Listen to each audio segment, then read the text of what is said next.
Muy buenas noches a todas y todos quienes nos acompañan el día de hoy. Reciban un cordial saludo de parte de la Escuela de Ciencias Políticas. Gracias por acompañarnos en la presentación del libro El arte del triunfo, extremismo, moderación y cambio político en América Latina y África Austral, presentado por su autor, el señor Fernando Chinchilla. Nos acompaña como comentarista de la obra la vicerrectora de Vida Estudiantil de la Universidad de Costa Rica, doctora María José Cascante Matamoros. En este momento le vamos a dar la palabra al director ahí de la Escuela de Ciencias Políticas, Máster Eric G. Saraya, quien nos dará unas palabras de bienvenida para este evento. Adelante, don Eric.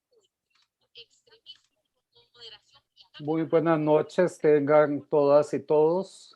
Estoy encantado de estar esta noche hoy para efectos de la presentación del libro escrito por el doctor Fernando Chinchilla.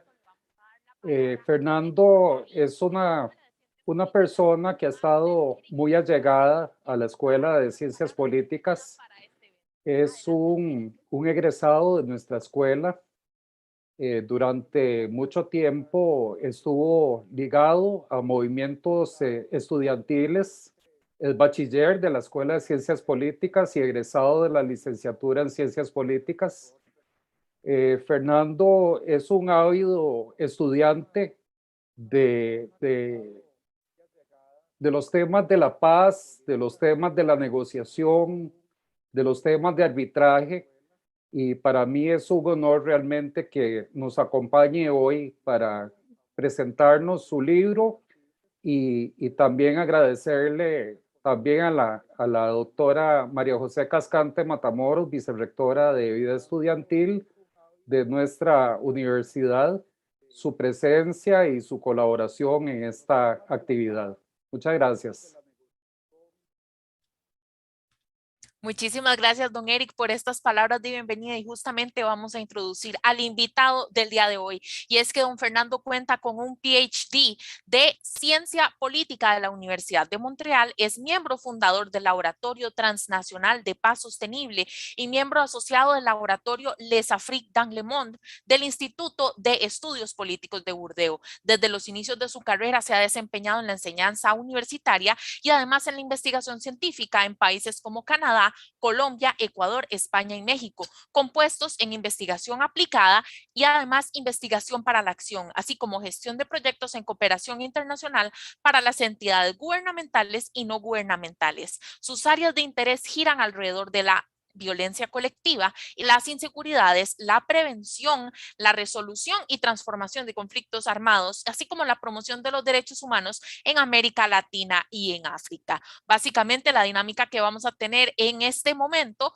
va a ser que el autor presente sus ideas principales por un espacio de 30 minutos y seguidamente vamos a tener el espacio con la doctora María José por espacio de 15 minutos adicionales. Hacia el final de la sesión, por supuesto, vamos a abrir otros 10 minutos adicionales para preguntas y comentarios del público. Entonces, en este momento y sin más preámbulo, le damos la palabra a don Fernando Chinchilla. Adelante.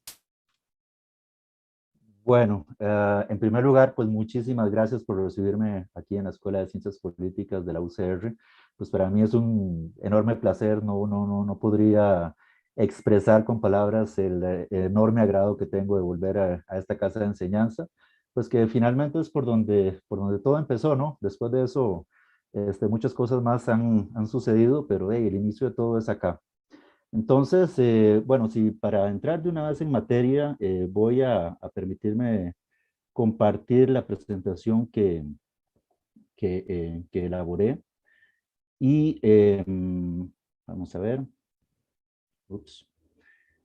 Y bueno, entonces, en efecto, el libro que estoy publicando se llama El arte del triunfo, y la presentación hoy es un itinerario de una investigación en política comparada. Lo que yo les propongo hacer, entonces, es una reflexión en básicamente 6 estaciones. Primero, pues quisiera presentar qué es el arte del triunfo, qué es el libro. Segundo, quisiera indicar por qué es importante esta reflexión. Luego, voy a explicar también que el libro es un entrecruce entre la política comparada y las relaciones internacionales, y el día de hoy, pues, quiero abocarme un poco más a la cuestión de la política comparada, sobre todo también porque el libro es en política comparada. Entonces, evidentemente que en ciencias políticas, pues, todas las subdisciplinas están también de una u otra forma relacionadas. Entonces, bueno, tendremos ocasión de hablar de estos temas. ¿Por qué el libro es como es? Esa es una pregunta interesante, pero me parece que una vez que uno termina una investigación y que uno, piensa en publicar, pues de ahí hay muchas formas en que uno puede presentar la información que se recolectó y la reflexión que uno pudo hacer. Entonces, la cuestión de presentar esa reflexión es también algo pues, que es importante y que merita cierta atención. Límites de la investigación, porque obviamente siempre hay y hay que indicarlos. Y bueno, pues las conclusiones, evidentemente, pues que tendríamos que subrayar, ¿no? Entonces, para empezar, bueno, ¿qué es el libro? ¿Qué es El Arte del Triunfo? El Arte del Triunfo es un libro que reúne 18 entrevistas a representantes de alto nivel de gobierno y de grupos armados no estatales. El libro es un libro que trata de transiciones de la guerra a la paz, de transiciones del autoritarismo a la democracia, o de no transiciones, porque también hay casos de fracasos de estos procesos, ¿verdad? Entonces, de lo que se trata es de ver un poco las perspectivas de las personas que participaron en esas negociaciones. Digamos, aquí lo más cercano es el caso de Colombia o el caso de El Salvador, que están incluidos en este libro. Si tomamos un caso como el de El Salvador, entonces podemos ver que existe una doble transición. Algunos dirán una triple si tomamos en cuenta la cuestión económica, etcétera, pero digamos una doble transición política que sería una de democratización y una de pacificación que se da en los años 90. Entonces, esa es la idea. Entonces, la idea fue eh, escoger dentro de las más de 65 entrevistas que hice, las mejores, y dentro de esas mejores, básicamente, creo que por ahí de 30 a 32 entrevistas fueron las que me parecieron que eran las más interesantes, y dentro de esas 30 y pico entrevistas, 18 son las que quedaron acá. Las otras 12, digamos, que sirven de entrevistas de apoyo dentro de para estas 18 entrevistas. Entonces, es un libro que trae 18 capítulos, y esos 18 capítulos son las entrevistas del terreno. Entonces, ¿cómo dividí esas 18 entrevistas? Pues escogí 9 entrevistas a los representantes del gobierno y 9 entrevistas a representantes de la oposición armada. Y bueno, en el libro, entonces dividí el libro en dos partes. La parte número 1 se llama Los gobiernos y la parte número 2 se llama Las oposiciones. Es importante indicar eso porque el libro se puede leer de muchas formas, es decir, que existe evidentemente es una investigación en ciencia política. Entonces me imagino que las personas que les interesa la política o los politólogos pues estarán interesados en el tema. Pero también es decir, estamos hablando de procesos de paz que tuvieron lugar hace 30 años. Entonces los historiadores probablemente estarán interesados también en el tema, los africanistas, porque se trata, también hay casos de África que se incluyen en el libro. En fin, incluso tal vez de periodistas, en fin, por el hecho de ser entrevistas semidirigidas que se incluyen acá. Entonces, me parece que el libro se puede leer de muchas formas, y las 18 entrevistas que están aquí indicadas, pues son los autores, son los actores de estos procesos los que están hablando. Evidentemente que hubo edición. Después podremos hablar al final, si tenemos tiempo, de cómo edité o por qué es que salen en la forma en la que salen las entrevistas. Pero básicamente yo traté de no cambiar el vocabulario, traté de respetar al máximo las perspectivas de estas personas, que son muy valiosos desde mi punto de vista.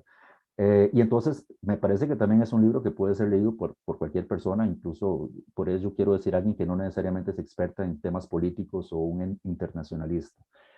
Bueno, habiendo dicho eso, evidentemente para introducir las 18 entrevistas, pues hay una introducción histórica y teórica, en donde básicamente la pregunta que me hago es ¿por qué algunos conflictos armados internos son más difíciles de resolver que otros? en fin, van a haber muchas comillas en la exposición porque que sea difícil o más difícil o menos difícil, todo eso siempre es relativo.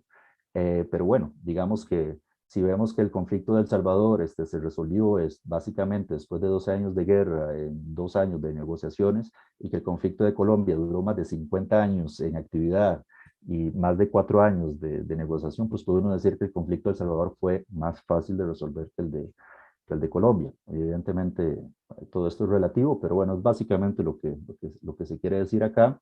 Y para responder a esa pregunta, pues lo que se hizo fue un estado del arte clásico en ciencias políticas, de agarré teoría de rational choice, agarré estructuralismo, en fin, las teorías que ya nosotros conocemos, y traté de ver cómo diferentes autores dentro de cada una de esas perspectivas respondían a estas preguntas, tratando evidentemente de subrayar las lagunas de esas respuestas y por qué entonces la necesidad de hacer una investigación como la que yo estaba proponiendo.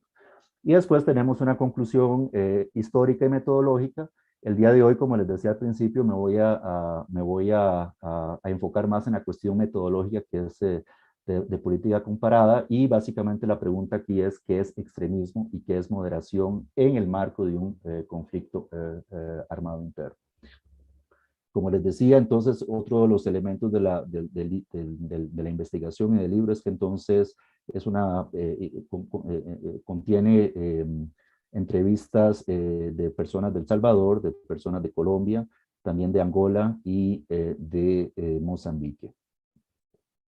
Entonces, claro, la pregunta es cómo articular esos 18 capítulos. Entonces, en la primera parte de los gobiernos, básicamente tenemos, bueno, los 9 capítulos empieza José Antonio Almendares, que es diputado del Partido Conciliación Nacional en El Salvador. Tenemos a Francisco Higino López Carneiro, que es del MPLA en Angola. Musashi Jeishande del Frelimo, esto es en Mozambique, Frente de Liberación de Mozambique. Rafael Pardo Rueda, del Partido Liberal de Colombia. Armando Calderón Sol, de Arena. Benjamín Castelo, del MPLA. Joao de Almeida Chevedo Martins, que es del MPLA. Un segundo, por favor. Ajá, tenemos a Héctor Dada del Partido Demócrata Cristiano Salvadoreño, y tenemos a Francisco Escobar Galindo de Arena en El Salvador. Esos son los 9 entrevistados que están en la parte de los gobiernos. Del lado de las oposiciones tenemos a Oti Patiño del movimiento M19 en Colombia. Tenemos también a Raúl Domingos de la Renamo. Tenemos a Fernando Hernández de la Corriente de Renovación Socialista. Tenemos también a Francisco Joel del FMLN, a Herminio Moraes de la Renamo en Mozambique, a Salvador Sánchez Serén del FMLN, a Almerindo Yacabamba de UNITA, eso es en Angola, igual a José Samuel Chihuale de UNITA, y Francisco Galán del ELN. Entonces, esos son las 18 personas que están incluidas en este libro. Básicamente quisiera indicar, bueno, que es o sea, son personas de alto nivel. Tenemos varios expresidentes de la República, básicamente Armando Calderón Sol y Sánchez Serén. Es bien interesante acá porque, bueno, a Sánchez Serén lo puse en las oposiciones, aunque la fotografía es del gobierno, pero evidentemente porque de lo que se trata aquí son de entrevistas que pasan en el momento en el que él no solo estaba en la oposición, sino que además era en la oposición armada, ¿verdad? Y tenemos, no podemos olvidar a Héctor Dada, pues que también aquellos que conocen la historia de El Salvador entre 1979 y 1982 saben que fue muy convulsa. Él estuvo muy vinculado y a muy alto nivel en una de las juntas revolucionarias del Salvador en ese periodo. También quisiera indicar que hay gente que estuvo en la mesa de negociaciones, básicamente realmente negociando la paz. En el caso de Francisco Carneiro de Angola, en el caso de Rafael Pardo. Rafael Pardo es decir, él no solo es el arquitecto de los acuerdos de paz del M-19, de la Corriente de Renovación Socialista y de varios guerrillas menores en Colombia en los años 89 al 94, sino que además estuvo más adelante vinculado a la negociación de paz con las FARC, estas que acaban de pasar hace unos cuantos años, además de haber sido candidato del Partido Liberal de Colombia, ¿no? También Escobar Galindo, bueno, que estuvo en primera fila en las negociaciones de paz en El Salvador. Oti Patiño también tuvo un papel importante en las negociaciones de paz en Colombia.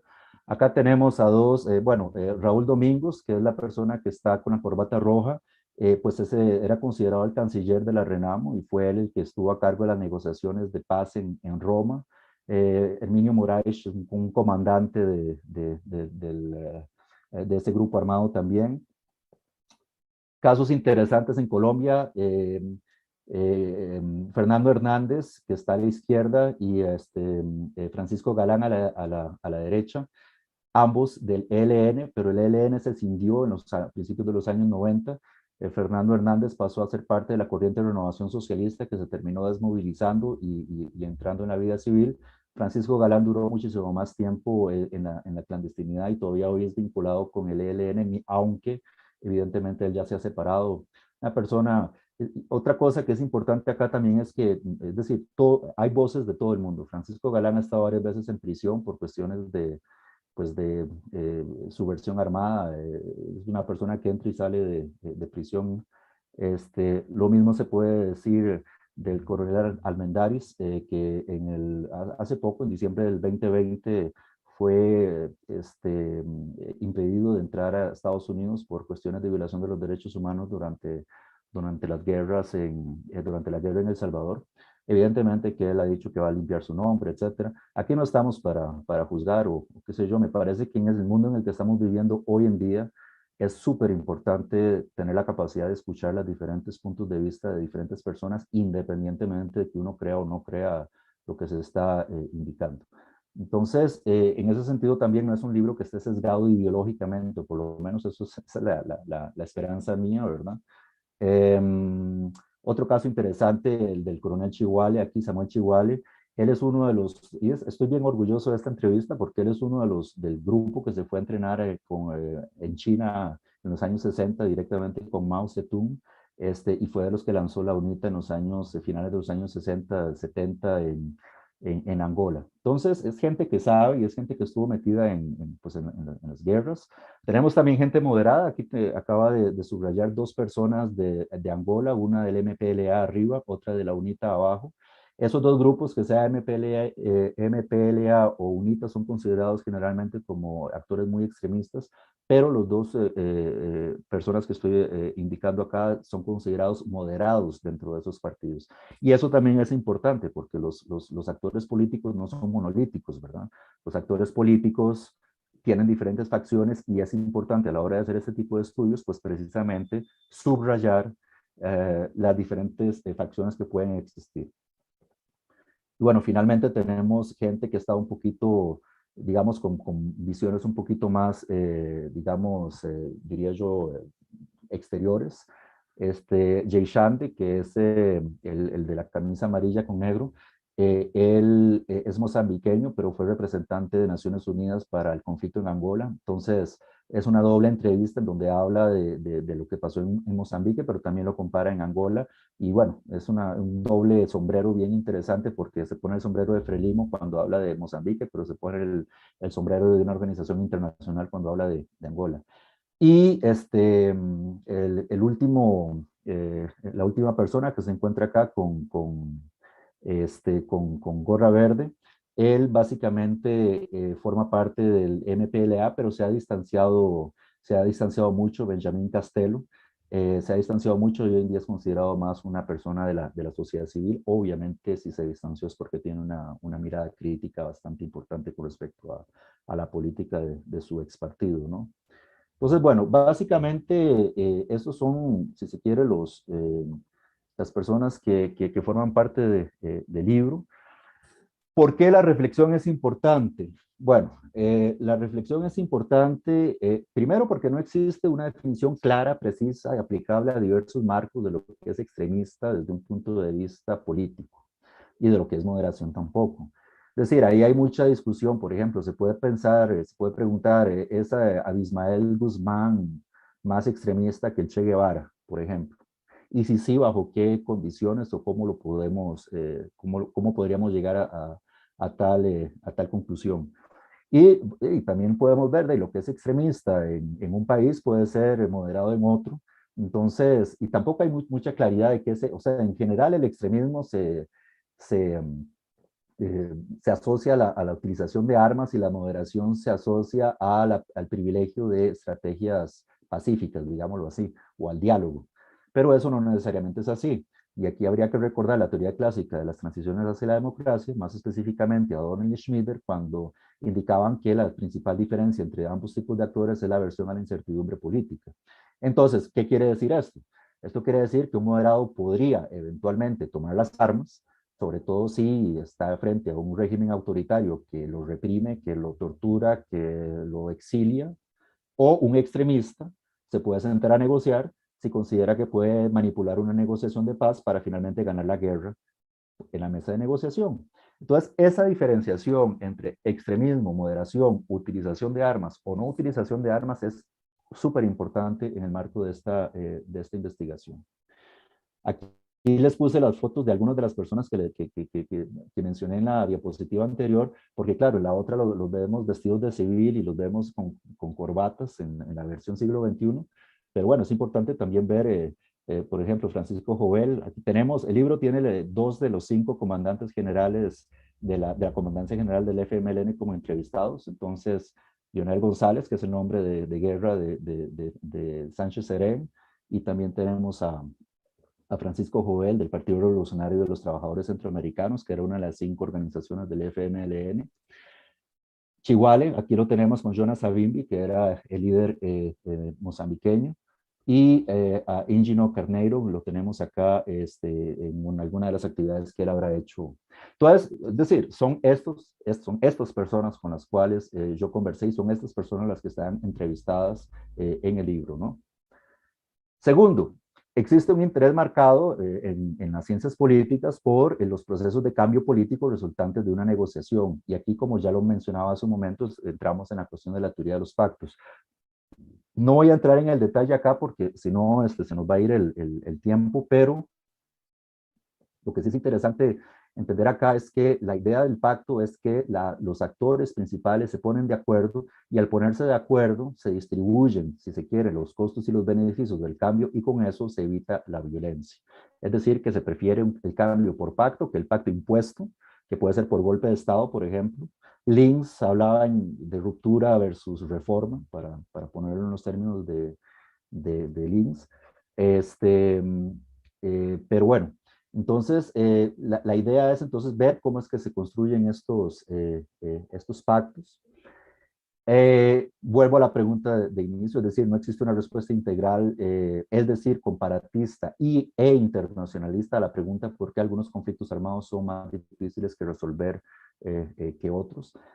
¿Qué será? ¿Será que los angoleños eran más incivilizados que los salvadoreños? ¿O será que los colombianos son más violentos que los salvadoreños? Evidentemente que hacer ese tipo de afirmaciones pues es completamente fuera de lugar y pues no tiene ningún asidero científico. Entonces, si se parte de la idea que todos los actores son racionales y que todos los actores tratan de defender intereses, pues lo que habría que ver es pues porque en algunos casos precisamente es más complicado hacer un cambio que sea pacífico y que lleve a algún tipo de democracia o de paz. Y la otra cosa, que es decir, ya lo mencioné en el punto anterior, pero lo quiero mencionar acá, es que el libro, en fin, es una intersección entre la política comparada, la cuestión de los pactos, de la transición, del cambio político y todo el elemento de las intervenciones internacionales. Entonces, la teoría de relaciones internacionales y más específicamente la cooperación internacional en materia de resolución de conflictos. Es decir, más particularmente en cuestiones de operaciones de paz de Naciones Unidas que se despliegan en contextos precisamente caracterizados por violencia política generalizada. Entonces, a partir de ahí, ¿cuáles son los objetivos del libro? Compartir sin juicios de valor experiencias de vida que permiten demostrar que la paz es más probable cuando los moderados priman sobre los extremistas. Puede sonar muy sencillo, pero yo espero que después de todas las consideraciones que he elaborado hasta el momento nos demos cuenta que finalmente no es tan sencillo. Explicar el comportamiento político de las élites políticas y elaborar un modelo que logre generalizar conclusiones y que permita mejor entender los obstáculos a la paz y la democracia. Eso del modelo hay que matizarlo un poco porque, bueno, ahorita ya, es decir, modelo universal, la verdad es que es un poco complicado, digamos que ya yo no creería mucho en ese tipo de respuesta, pero un modelo que esté históricamente contextualizado y que sea y que tome en consideración las diferencias nacionales, eso sí puede ser, digamos, una vía de reflexión un poco más interesante. Entonces, ¿cuáles son los ejes de comparación? Los ejes de comparación, por un lado tenemos una comparación regional, entonces América Latina versus África, subregional, Colombia y El Salvador en Latinoamérica, Angola y Mozambique en África. Tenemos operaciones de paz exitosas, aquí debería haber puesto comillas, en exitosas, El Salvador y Mozambique, fracasos de paz evidentes, como es el caso de Angola, o ausencias de operaciones de paz, como es el caso de Colombia. Recordemos que no se trata, el libro no abarca las negociaciones de paz con las FARC, sino que el libro se queda en los años 80 y 90, y en esa época no hubo operaciones de paz como la que se desplegó en Colombia hace unos cuantos años.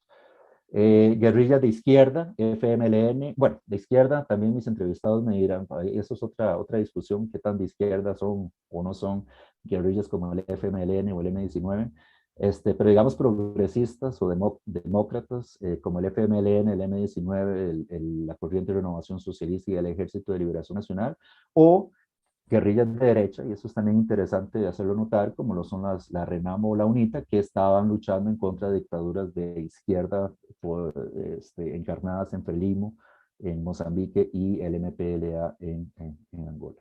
Precisamente ese es el cuarto, digamos, eje de comparación, donde los gobiernos de derecha, los gobiernos de izquierda, como pueden ver, hay muchas comillas en todas estas etiquetas, pues porque evidentemente que todo esto se puede discutir. Y también las negociaciones exitosas o los fracasos. Entonces, exitoso podría ser Colombia, El Salvador, Mozambique, negociaciones fracasadas en Colombia y en Angola. Los postulados de base los voy a pasar bastante rápido porque me interesaría tal vez acelerar y llegar a la parte de las conclusiones.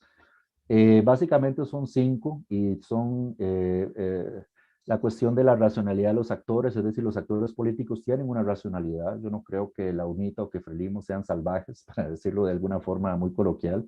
Evidentemente que ellos tenían sus cálculos y sus estrategias.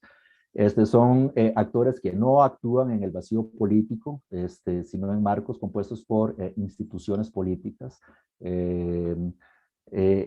Pero que se ven muy disminuidas en un contexto de conflicto armado interno, donde evidentemente entonces es la incertidumbre política la que prima. Aquí, básicamente, ahí sí yo pongo a pelearse un poquito a las relaciones internacionales con la política comparada, porque las relaciones internacionales a veces insisten en etiquetar las guerras civiles como conflictos como escenarios de anarquía interna a los estados. Dentro de los estados no existe anarquía, porque básicamente pues existe un estado. Eso es política comparada básica, el monopolio de la fuerza, y lo que está en juego precisamente es ese monopolio.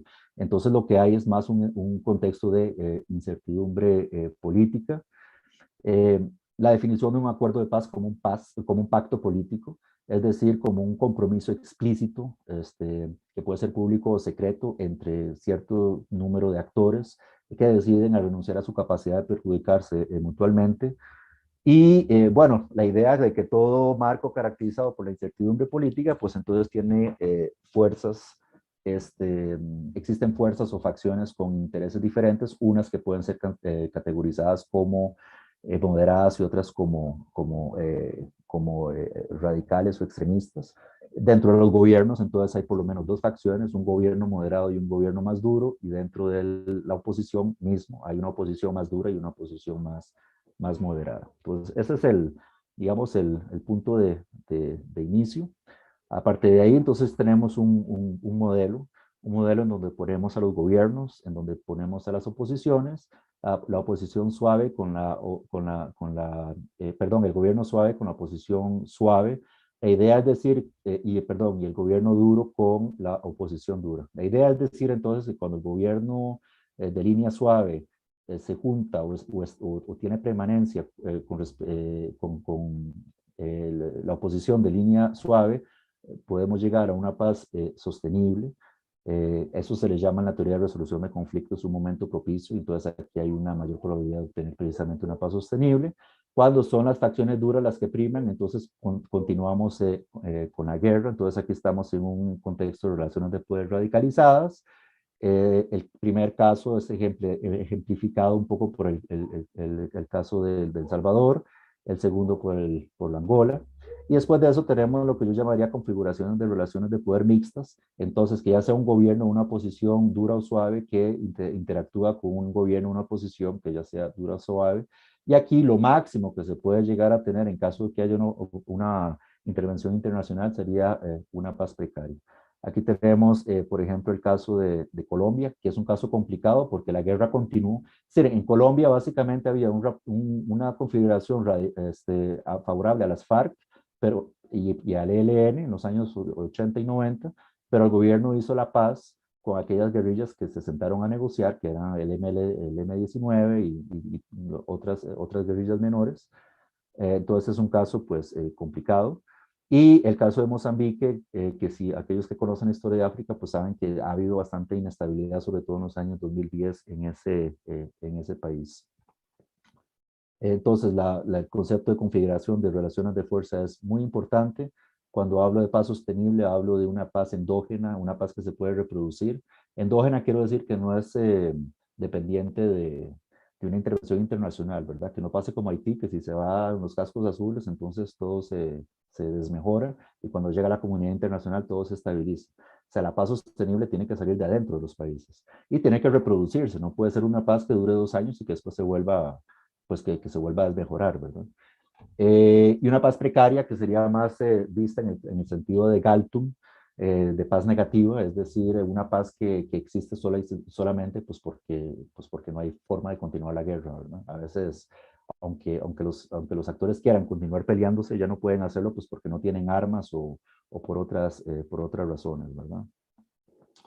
Entonces, a partir de aquí, básicamente lo que establezco es una escala.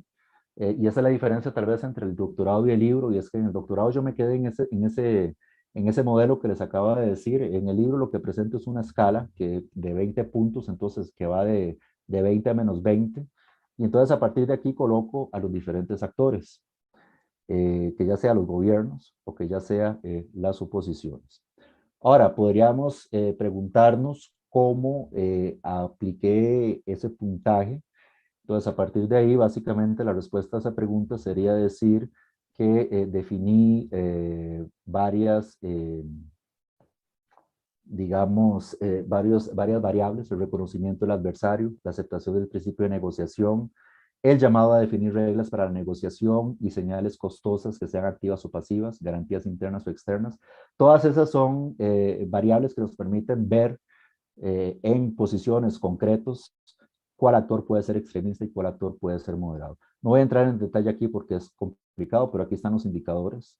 La ventaja del YouTube es que aquellos que les interesen van a poder hacer pausa en este momento en el video, y entonces van a poder leer todos esos elementos que están ahí. Son 20 criterios, y por eso la escala tiene un puntaje de 20. Básicamente usted va asignando 1 cuando se puede, 0 cuando no se sabe o no aplica, y -1 cuando es la valoración contraria. A partir de ahí, entonces, la siguiente pregunta: ¿por qué el libro es como es? Es decir, yo hubiera podido hacer parte 1 América Latina, parte 2 África, o hubiera podido hacer, no sé, parte 1 casos exitosos, de parte 2 fracasos. Lo que decidí fue realmente poner el énfasis en la cuestión del extremismo y moderación. Entonces, a partir de aquí, básicamente, la idea es que el libro empieza con el gobierno radical, y conforme nos vamos acercando al centro del libro, vamos llegando a la moderación. Aquí básicamente probablemente la negociación ideal hubiera sido entre el M-19 y el gobierno de El Salvador, porque son los actores que son más moderados, digamos, dentro de este estudio. Y después aquí nos vamos de nuevo hacia el extremo, pero del lado de la oposición, hasta el LELN, que es, digamos, el caso más extremo de las entrevistas que están acá. Límites de la investigación, y ahora sí voy a correr, aunque finalmente sí van a ser los 45 minutos que supuestamente íbamos a hacer. Los límites de la investigación. Bueno, primero, la historia fue segmentada, se privilegiaron coyunturas de estudio, ahí se las expongo.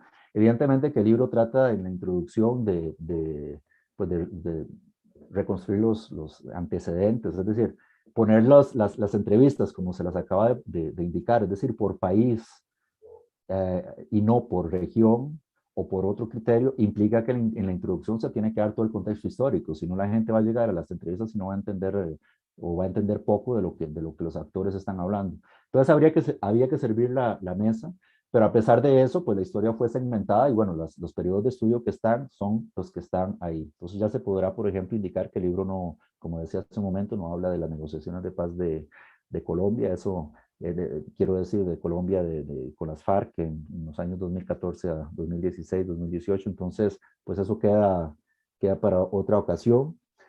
Al centralizar el estudio en el comportamiento de las élites, esta investigación deja de lado el rol de la sociedad civil y la presión pública o de los procesos, en los procesos de democratización y de pacificación.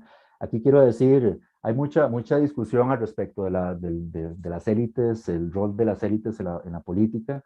Y sí, la verdad es que es cierto. Es decir, a mí lo que me interesó fue estudiar esas negociaciones. Yo no estoy pretendiendo que los procesos de posición, los procesos de cambio político desde abajo, o la pacificación desde abajo no sea importante. Yo creo que es súper importante. De hecho, yo creo que desde por lo menos 87, 88 en El Salvador era claro en todas las opiniones, en todas las encuestas de opinión pública que la opción de la paz era algo que era muy importante. El M-19 indica claramente que ellos decidieron escoger la vía de la paz cuando se dieron cuenta que políticamente era muchísimo más rentable apostar a la paz que continuar con la guerra, sobre todo en un contexto como lo fue en Colombia en los años 80, en donde había un entrecruce de violencias con los carteles, Pablo Escobar, los paramilitares, las guerrillas, etc. Entonces no estoy diciendo que la presión de la sociedad civil no sea importante, no estoy diciendo tampoco que la resistencia civil pacífica no sea importante. Hay gente como Héctor Dada, por ejemplo, que fue expulsada del país porque decidió unirse a la oposición armada. Entonces puede existir gente que no esté de acuerdo en el régimen que existe, en el status quo, pero que tampoco esté de acuerdo en la oposición armada. La resistencia civil o los actores civiles de oposición son también súper importantes, pero quedan por fuera de este estudio. Este es exactamente el punto que estaba indicando en este momento. Como decía también, las fuerzas revolucionarias de Colombia, Ejército del Pueblo, las FARC-EP no forman parte de este estudio, por razones deontológicas e históricas. Históricas porque durante el tiempo en el que yo, digamos, el tiempo en que decidí tomar para estudiar este grupo, pues ellos nunca negociaron. En ese momento se decía que a las FARC les encantaba sentarse a discutir, pero no a negociar, ¿verdad? Y pues una discusión que no lleva a negociación, pues no se vale, ¿verdad? Digamos, en el marco de este esquema. Y por razones deontológicas, y eso lo quería también indicar, porque es que dentro de toda la investigación también está la parte humana. O sea, para hacer esta investigación, pues yo tuve que pedir becas, y dentro de las becas, pues habían contratos de las instituciones que me iban a dar la plata para poder ir a hacer esos trabajos de cambio, y dentro de esos contratos, pues habían cláusulas que indicaban que el investigador no puede ponerse en peligro. O sea, yo no me iba a ir a meter a la jungla de Colombia a hacer entrevistas al ELN o a las FARC, de si me podían secuestrar o si después me iban a acusar a mí de estar favoreciendo o ser cómplice de actos de terrorismo, qué sé yo. Entonces hay todo un código de ética en donde definitivamente toda la cuestión que tiene que ver con la seguridad del investigador, eso es primordial, es fundamental, es como la base, ¿verdad? Entonces, una de esas cláusulas era no hacer entrevistas a actores armados en actividad. Por lo tanto, todas las entrevistas que están acá son de gente que ya estaba fuera de la clandestinidad, en el caso de las guerrillas, o gente que pues ya tenía otras funciones, otras que no fueran dentro del ejército. Don Y bueno, Fernando, sí. perdón que lo interrumpa, ya estamos sobre los 45 minutos. Sí, voy nada más entonces acá, ya estoy de todos modos terminando. Gracias. Conclusiones. La paz sostenible es el producto de la configuración de relaciones de fuerza favorable a los moderados. La configuración de relaciones de fuerza radicalizada tiene altas probabilidades de favorecer la continuación de un conflicto armado. Las configuraciones de fuerza mixta son difíciles de prever. Y los indicadores que mencioné hace un momento, pues, son indicadores que evidentemente nos sirven para determinar quién es extremista y quién es moderado al momento de sentarse en una mesa de negociación. Ojo que los indicadores se tienen que tomar en conjunto porque si no es muy fácil que un actor quiera manipular una mesa de negociación, o al contrario, puede existir actores que quieran aumentar la guerra, pero para llegar en una posición más fuerte a la negociación y poder entonces defenderse mejor. Entonces hay que tener cuidado y hay que usar todas las variables al mismo tiempo. Muchas gracias. Mis disculpas por el minuto por el que me pasé. Aquí dejo posibilidades de cómo adquirir el libro desde Costa Rica. Estoy tratando de ver si se puede encontrar un punto de distribución aquí en el país. Todavía no, no he tenido éxito al respecto. Página Facebook de este servidor, y también quería indicar que hay un grupo privado de libro. Si se quieren unir ahí, si quieren discutir o lo que ustedes quieran, pues para servirles, ahí estamos. Para mí sería un gran placer poder continuar con estas discusiones. Entonces, eso sería de mi parte. Muchísimas gracias, don Fernando, por esta interesante disertación y justamente la presentación de este libro que tenemos en este momento dentro de la Escuela de Ciencias Políticas. A partir de este momento, entonces, le vamos a dar la bienvenida y la palabra, por supuesto, a la comentarista, doctora María José Cascante Matamoros, para que nos brinde sus apreciaciones sobre la obra. Adelante. Muchas gracias y buenas tardes. En primer lugar, quiero felicitar y agradecer a Fernando Chinchilla por la invitación a comentar su libro, El arte del triunfo, extremismos, moderación y cambio político en América Latina y África Austral, y por acercarse a su primera casa de conocimiento, como es la Escuela de Ciencias Políticas de la Universidad de Costa Rica, para compartir con nosotros sus hallazgos, retos y conocimiento. Asimismo, quiero saludar al director ahí, el profesor Eric Hess, y a la moderadora, la profesora Valeria Vargas.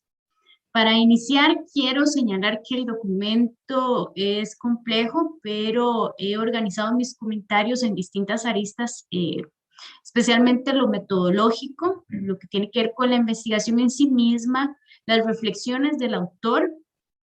Me referiré también a la valiosa y abundante información primaria y finalmente las propuestas teóricas en las conclusiones. No quiero con mis comentarios detenerme en el amplio contenido del texto, más allá de lo que ya ha señalado el doctor Chinchilla en la exposición, sino más bien invitar al público que nos sigue a interesarse en la temática y a la lectura. Es así que principalmente me voy a detener a comentar las características novedosas y disruptivas que se plantean en el libro, que es realmente un aporte de gran interés y al mismo tiempo de mucha crudeza en algunas cosas, pues cuando discutimos sobre conflictos armados hay aspectos de gran crudeza y tristeza, incluso cuando se estudian los pactos, se hace referencia a momentos históricos bastante violentos, por lo que la referencia al triunfo que hace el libro se refiere más que nada, lo que yo interpreto, ¿verdad?, es al logro, a ese cese de la violencia y al triunfo de la paz sobre la guerra, y no tanto de unos actores sobre otros. Considero que el libro es un gran aporte en muchos sentidos y principalmente en hacer una lectura crítica a temas tan interesantes y complejos de estudiar. A pesar de la dificultad de la problemática que aborda Fernando, este tiene una gran capacidad de contar historias y poner a las personas lectoras a pensar en problemas de investigación y en esa cruda historia de nuestra región y del mundo con una gran habilidad escrita y capacidad de captar la atención. Ya sobre el documento, en primer lugar yo quiero resaltar la decisión acertada de intervenir este producto final para que las entrevistas se presenten más como una conversación y no solo como un producto de investigación. Esto beneficia a una lectura más fluida del texto que muestra desde el inicio lo significativo de la investigación y a lo que el autor llama una intersección entre el periodismo de investigación, la historia y la ciencia política, que no es poca cosa al referirnos a 18 capítulos. Con respecto a la metodología, quiero resaltar la gran cantidad de trabajo de campo realizado, pero también las técnicas utilizadas para recolectar la información y analizarla. Decisiones metodológicas que buscan también de reivindicar la investigación cualitativa explicativa a través del uso de hipótesis de investigación. En este sentido, leer a Fernando es interesante no solo por el contenido de su trabajo, sino por sus perspectivas políticas e ideológicas sobre las ciencias políticas mismas. Es de gran valor para mí la reivindicación que el doctor Chinchilla realiza sobre el conocimiento y expertise desde el sur en la construcción del objeto de estudio y en la visibilización que esto tiene para la creación del conocimiento, al reto que implica la desacademización del conocimiento y de las verdades impuestas por los nortes de ese conocimiento y el regreso a la conversación con las personas protagonistas de la política y de las historias. Estas conversaciones, como lo señala claramente el autor, permiten la redefinición de su propio conocimiento, de sus categorías de investigación que inicialmente él mismo cataloga como aproximaciones, y permite así que la interlocución con las personas entrevistadas no fuera solamente una extracción de conocimiento, sino una colaboración y en algunos casos reivindicación. Es una perspectiva humanista de situaciones que en el fondo reflejan claramente la humanidad, la dureza de la humanidad y los efectos de la desigualdad en aquellos países donde los gobiernos no han sido capaces de resolver las necesidades básicas de las personas. El problema político que nos presenta es el conflicto y la resolución del mismo a través de la óptica de sus propios actores, las élites políticas, la sociedad civil, los movimientos armados, etc. Y esto es de gran valor. Me parece que el libro muestra un gran sentido de compromiso con esas personas entrevistadas, una gran cantidad de empatía y respeto. Asimismo, es un valiosísimo material de consulta, pues como lo señalé anteriormente, cuenta con una gran cantidad de información de primera mano, producto de estas 18 entrevistas que él nos presentó, realizadas y que todo este material se puede seguir utilizando siempre y cuando esté citado adecuadamente. Es una referencia y tiene un apoyo además de otras 12 entrevistas que él también realizó. A mí me parece importante señalar que hay una franqueza con la que Fernando se refiere al planteamiento de su investigación y a cómo llega a sus aproximaciones conceptuales, cómo y por qué eso termina de completarse en el campo e incluso cómo regresa al estado del arte una vez concluida la investigación del campo.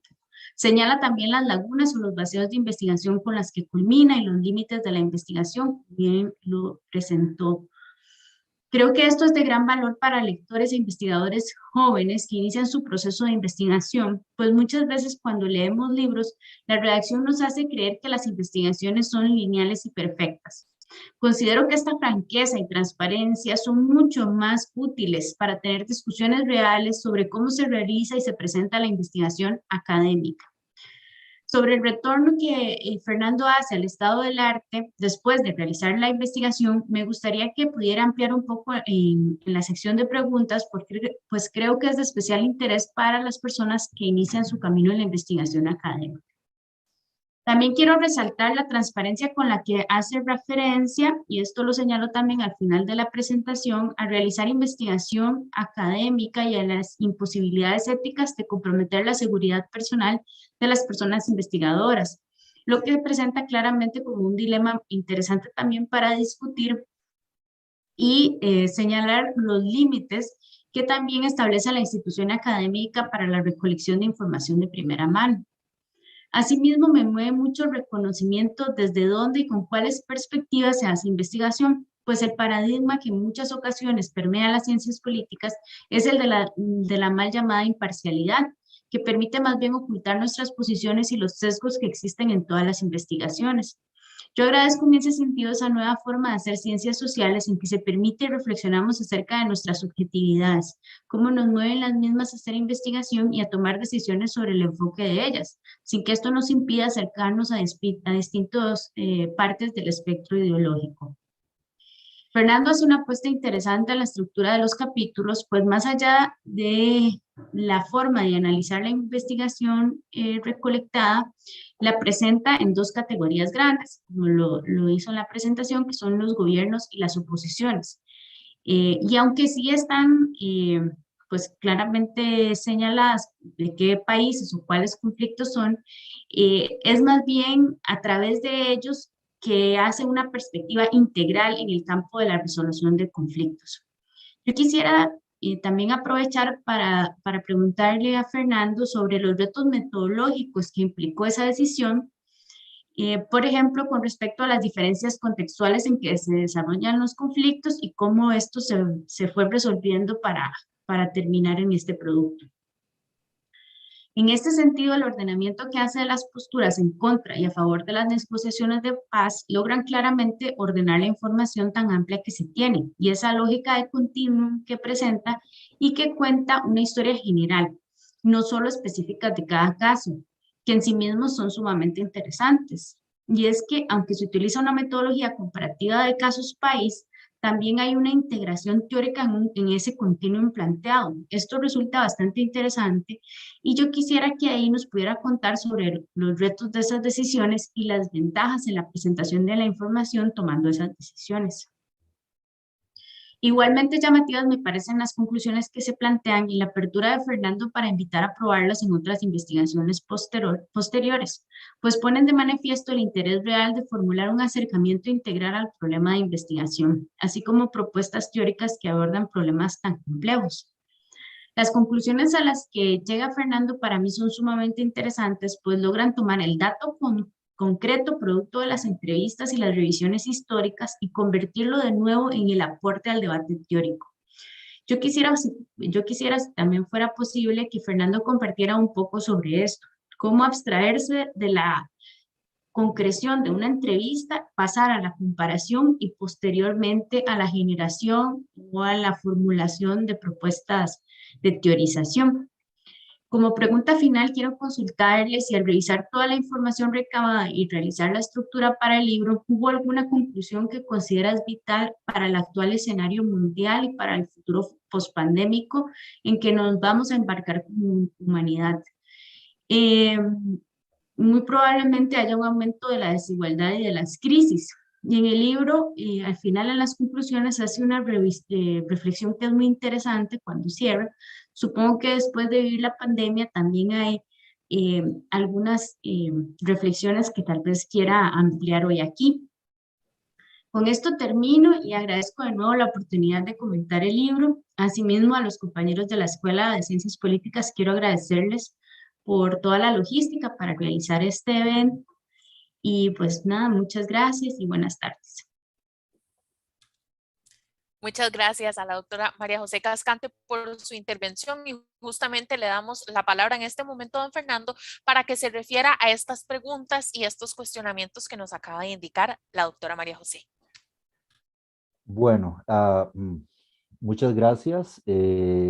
Bueno, son preguntas muy buenas. Algunas ya las había pensado, otras no. Entonces vamos a ver cómo nos va con esto. A ver, y si se me olvida alguna, María José, me recuerdo, porque todas son bastante importantes. Fuentes primarias, súper importantes. La primera cosa, efectivamente, yo creo, sobre todo porque, bueno, yo tengo una visión de tico, es decir, yo así como que yo me acuerde de libros de África o de procesos africanos o cosas así, pues la verdad es que no, eso llegó más tarde cuando me fui al extranjero, etcétera. Entonces, el hecho de publicar en español entrevistas de primera de fila de actores africanos, me parece que eso es importante. Y también por eso yo traté, porque claro, hay diferentes estilos, hay diferentes formas de expresarse. Entonces, la idea era también hacer un libro que tuviera cierta continuidad, pero al mismo tiempo que respetara el estilo de cada entrevistado. Entonces, yo edité, pero traté de editar lo menos posible para respetar ese tono y para poder presentar esto hasta cierto punto como efectivamente una fuente primaria. Eso es para mí, es fundamental, es decir, entrevistas de los actores que estuvieron ahí, tal y como ellos lo vivieron. Entonces, efectivamente, me agrada mucho ver que ese elemento, ese esfuerzo para presentar una fuente primaria, pues que se vea rescatado o que sea patente.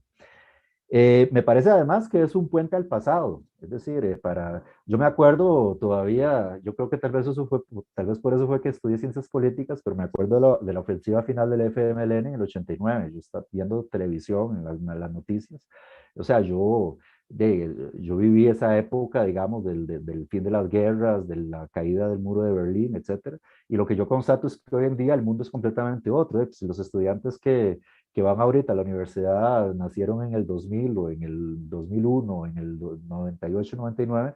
Entonces es importante, me parece a mí, buscar una forma de transmitir ese conocimiento y esas vivencias a esos estudiantes que no vivieron esos estudiantes o estudiosos o personas que les interesa la historia. En fin, quiero decir en general, aquellas personas jóvenes, pero que les gusta la historia y que les gusta eh, este, pues precisamente poder comparar lo que sucede hoy con lo que sucedía antes. Entonces, una fuente primaria, pero además de eso, que tiende un puente hacia el pasado. Eso me parece que es fundamental y bueno, si esa es mi contribución, independientemente de los debates metodológicos o teóricos, solo el hecho de poder hacer eso, me parece a mí que yo ya me doy por satisfecho. El arte del triunfo, ¿qué es el arte del triunfo? Pues el arte del triunfo es, como lo digo al final del libro, ya voy a decir el punch, pero es ganar políticamente una guerra sin vencer militarmente al adversario. Y eso es súper importante y es súper interesante, porque el libro también es un libro, y eso también lo mencionó María José, es un libro que trata mucho de percepciones y de percepciones a varios sentidos. Por ejemplo, en la diapositiva esa donde habían los 20 criterios, alguno irá a ver, por ejemplo, la cuestión de las concesiones.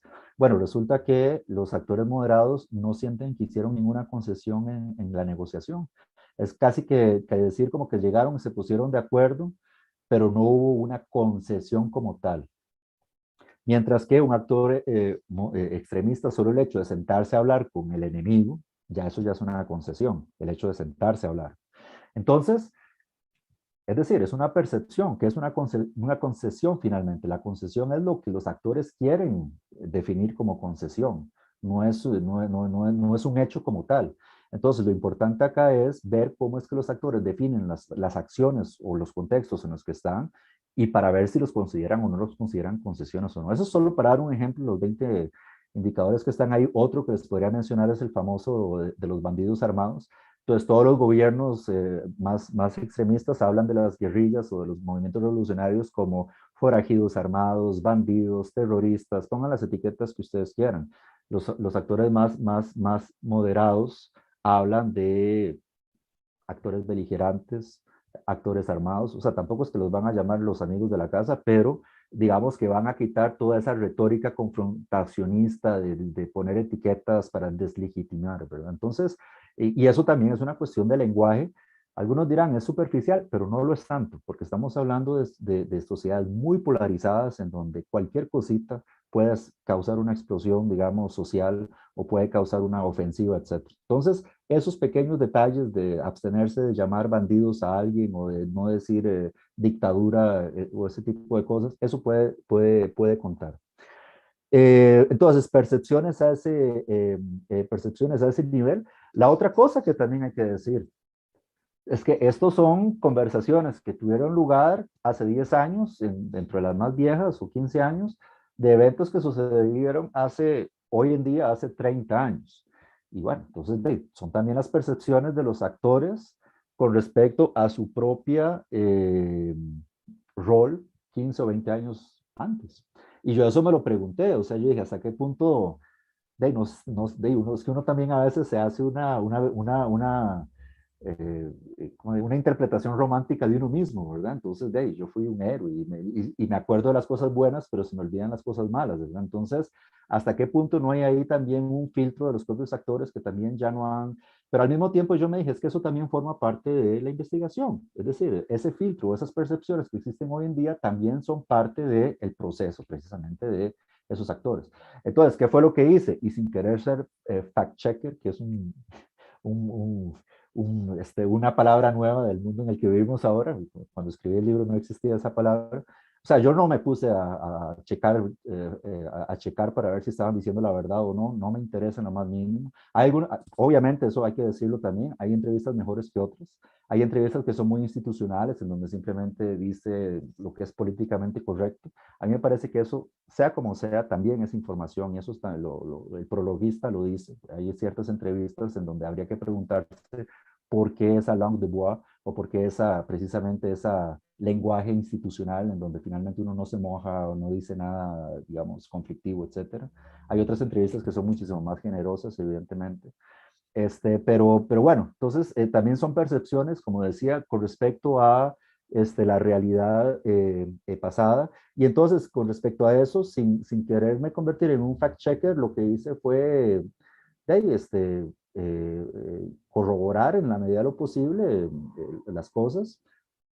Cuando alguien decía, por ejemplo, que pasó tal cosa, pero los registros históricos decían lo contrario, yo simplemente me limité a poner notas al pie de página en donde se dice, según tales y tales registros históricos, lo que aconteció fue más bien tal y tal cosa. Y punto. Porque la verdad es que yo eso sí me cuidé de no ponerme yo de juez a decir, este está mintiendo o este está diciendo la verdad. O sea, la verdad es que eso no, en lo más mínimo, y yo creo que eso tiene que ver un poco con lo que, doctora, lo que usted decía hace un momento, en el sentido de tener un respeto a estas personas que me abrieron sus vidas, en realidad, pues para contarme cosas que, como usted mismo dijo, no son tan simpáticas. A veces tenemos una idea muy romántica de la revolución y todo, pero la verdad es que estar metido en una jungla durante 10 años, dejar a la familia, dormir entre balazos o ese tipo de cosas, pues tampoco es así como muy interesante, ¿verdad? Entonces, pues son experiencias duras y pues si tuvieron la generosidad de compartirlas, pues lo mínimo que podría hacer yo, pues es tener la generosidad también de tomarlas tal cual y de respetar esas interpretaciones, ¿no? Entonces, bueno, precisamente eso me lleva la pregunta de cómo hacer para intercalar las entrevistas así. Yo le entendí la pregunta, cómo hacer para no perder a los lectores, porque es que es cierto que uno tiene que tomar al lector en la mano y llevarlo y explicarle todo el rollo, ¿verdad? El resultado es que la introducción es como de 70 páginas y la conclusión es como de 80 páginas, ¿verdad? Solo la introducción y la conclusión ya son como un libro chiquito, porque evidentemente uno no puede poner intercaladamente, aunque uno ponga notas al pie de página y todo lo que uno quiera, es imposible introducir, digamos, una conversación sin antes hacer una puesta en contexto. Entonces, toda la introducción del libro, de ahí viene una comparación de los 4 conflictos armados. Entonces, eso sí es fuentes secundarias de un estado del arte, como decía hace un momento, más clásico. Viene toda la parte de la resolución de conflictos y la pregunta por qué algunos conflictos son más fáciles de resolver que otros, pero evidentemente que a la hora de responder a esa pregunta, pues uno lo hace con elementos históricos. Entonces uno, para decir, es que este conflicto, hay saboteadores de paz, por ejemplo, entonces uno tiene que venir a hablar de los paramilitares, y para hablar de los paramilitares tiene uno que hablar de el proceso de paz de la Meta de Belisario Betancourt de los años 1982-85, y entonces ya uno ya ahí se metió en la historia. Ya uno se mete en la historia y uno va contando, pero para explicarla, para responder a la pregunta. Entonces, digamos, y más o menos hice lo mismo que hice ahorita un poco con lo de los ejes de comparación, pero a otros niveles. Entonces, por ejemplo, hablaba del componente étnico. ¿Qué tan importante es? Por ejemplo, en casos como en África es importante en algunos casos la cuestión de la etnicidad, la cuestión de la ideología, la cuestión de los tamaños de los ejércitos. Eso es interesante también porque hay guerrillas gigantescas que nunca lograron negociar la paz y hay guerrillas pequeñas que lograron un impacto político importante. Entonces ahí hay toda una explicación, todo eso se hace a nivel histórico y se hace durante la introducción. ¿Cómo abstraerse de la entrevista y pasar a la metodología? Con mucha paciencia en primer lugar, y yo pienso que hay un momento en el que uno pasa un nivel crítico, en donde ya uno como que ve que la evidencia se empieza a repetir. Un ejemplo, una entrevista en El Salvador que me dicen, es que aquí en este país uno se acuesta y no sabe si se va a levantar. Y en Angola alguien que llega y me dice, es que en este país uno no sabe si cuando se levanta si se va a ir a acostar. Entonces, es decir, finalmente o sea, son vivencias de los actores las expresan de forma diferente, pero finalmente uno empieza a ver cosas que se empiezan a repetir y que uno dice, un momentito, ya en tal entrevista yo he escuchado un argumento como tal, cómo es que esto se empieza a repetir, entonces ya uno va a ver por qué hay esa repetición, dónde es que está la repetición, entonces ahí uno empieza a reflexionar. Obviamente que sin marco teórico es muy difícil reflexionar, entonces es importante tener digamos, claro, digamos, a nivel conceptual lo que se quiere, pero lo que sí tengo que decir es que las definiciones de extremismo y moderación y esos indicadores y los variables y todo eso fue al final de la investigación. Es decir, ese es el resultado de la investigación. Yo no llegué a los terrenos con esas definiciones para checar, decir si esto era y ya me regresé. Es decir, yo llegué con unas definiciones más o menos claras, pero también muy abierto para ver qué era lo que la gente me decía. Y después de eso me regresé, hice la parte teórica y después me regresé a las entrevistas y las adapté un poco para que correspondiera mejor con esa parte teórica y a partir de ahí es de donde sale el libro. Finalmente, para no extenderme mucho, porque me parece importante también la cuestión de la pertinencia para de cuál sería la conclusión, digamos, más importante. Mire, yo pienso que lo más importante es que los actores internacionales tienen que saber a dónde se están poniendo los pies, porque yo pienso que a veces Naciones Unidas lanza operaciones y vamos a provocar ceses al fuego, vamos a poner a la gente, los vamos a obligar a sentarse a negociar una democracia, porque bueno, la democracia occidental, y bueno, ya sabemos por dónde va esa línea de racionamiento, de racionalización, pero de ahí, si nosotros no nos ponemos a pensar qué es lo que está pasando en el terreno, sin querer hacer extrapolaciones exageradas, y no quisiera ser imprudente, pero vean un poco lo que se está pasando en Afganistán. Es decir, cuando se trata de imponer un cambio desde afuera, impuesto, sea cual sea ese cambio, sin tomar en cuenta las configuraciones de relaciones de fuerza a lo interno, las facciones que existen, la forma de pensar, la ideología, las representaciones étnicas, todo ese tipo de cosas, muy probablemente que se pueda crear una paz que va a ser en el mejor de los casos precaria y que no va a ser endógena en lo más mínimo, porque en el momento en que la operación internacional o la presencia internacional se va, pues entonces la situación se vuelve a desmejorar. Entonces, de tomar en consideración con instrumentos como este, ojalá, o otros que se puedan, que ojalá que tal vez sean mejores que de leer el contexto actual para saber cómo intervenir y adaptar esa intervención a ese contexto. Termino entonces con lo de la conclusión pertinente de la actualidad, pues sí, es decir, como lo dije en el transcurso de la exposición, hay muchas comillas dentro de mis palabras. El Salvador, por ejemplo, es una operación de paz que es considerada exitosa, y lo es. Si se ve en consideración, en comparación con lo que pasó en Angola, en donde básicamente lo que hubo fue pues se regresó a la guerra y hubo más de 300.000 muertos en un lapso de 2, 3 meses, pues por la cuestión del fracaso de ese proceso de paz. Y en El Salvador la cosa fue bien. Ahora, eso, a pesar de que en El Salvador había garantías de irreversibilidad del proceso, yo creo que hoy en día nos podríamos preguntar para dónde va ese país, ¿verdad? Y habría que ver si eso tiene algo que ver con alguna falencia o no del proceso de paz. Otra cosa es la cuestión de la violencia, es decir, normalmente los acuerdos de paz, al ser pactos políticos, solucionan la violencia política. Pero, por ejemplo, un país como México hoy en día está inmerso en un contexto de violencia que puede ser más violento que el de El Salvador de los años 80, es decir, pueden morir más mexicanos hoy que lo que morían salvadoreños en los años, digamos, finales de los 80, principios de los 90, pero no por consideraciones políticas, más por consideraciones económicas o por cuestiones de guerra de carteles o otro tipo de dinámicas. Entonces, bueno, ¿hasta qué punto? El caso de México representa un caso de un no posconflicto, porque en México nunca ha habido un conflicto armado interno en el sentido en el que lo hemos definido acá, y sin embargo hay más violencia que en otros casos de posconflicto.